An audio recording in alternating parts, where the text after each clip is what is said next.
Just so you know, the show is created by the Hooten brothers. Pretty fitting considering the show is a hoot and a half. A hoot and a half. A hoot and a half. Christina. What? How do you pronounce their names again? Oh. What's up, guys, gals, and non-binary pals? My name is Cody Hansel, and welcome back to my comfy little country nook in the middle of the big city. This is going to be a short and sweet video, everyone. I've talked about a lot of loaded topics and shows with heavy narratives, and frankly, I'm exhausted, especially this week. Gestures at the world. So instead of breaking down narrative symbolism or trying to understand the traumas of animated children, we're just going to talk about Big City Greens. This extremely charming show follows the Greens, a family of farmers who've moved to Big City after selling their farm. Moving in with Grandma Alice, Cricket, Tilly, and Bill must learn to adjust to their new lives in the city. And that's it. That's the narrative. The rest of the show is just episode after episode of family shenanigans as they eventually bring in an expanding cast of characters. They ruin a fine dining restaurant. They destroy a city. They convince one of their friends to almost die by falling off of a not magic gargoyle. That's the show.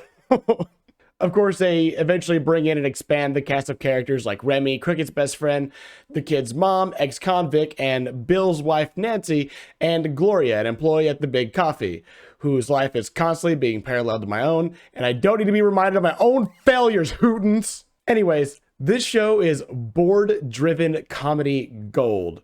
Board-driven meaning the board artists are given basically a simple outline of the story, and they fill in the dialogue and such themselves.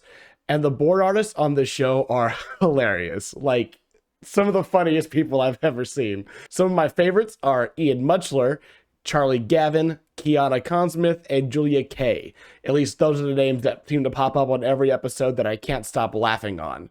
All of them have worked on some of the funniest episodes of the show, in my opinion.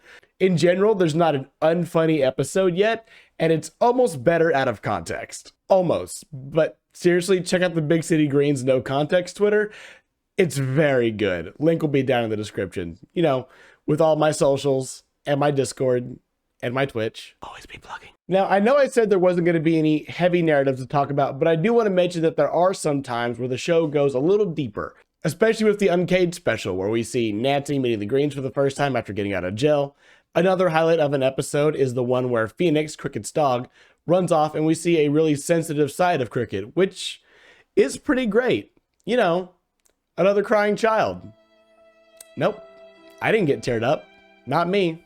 Not big, manly Cody. I love watching children cry. People are going to take that out of context. I can't leave that in. Anyways, again, super short, but this show is super funny with some really great moments in it. Some of the best comedic timing and slapstick on the market. If you haven't seen it and you're looking for a bit of funny escapism, I highly recommend it. Absolute gold.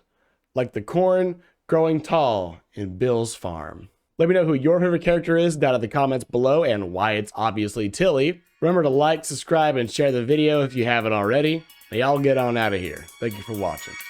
Peace.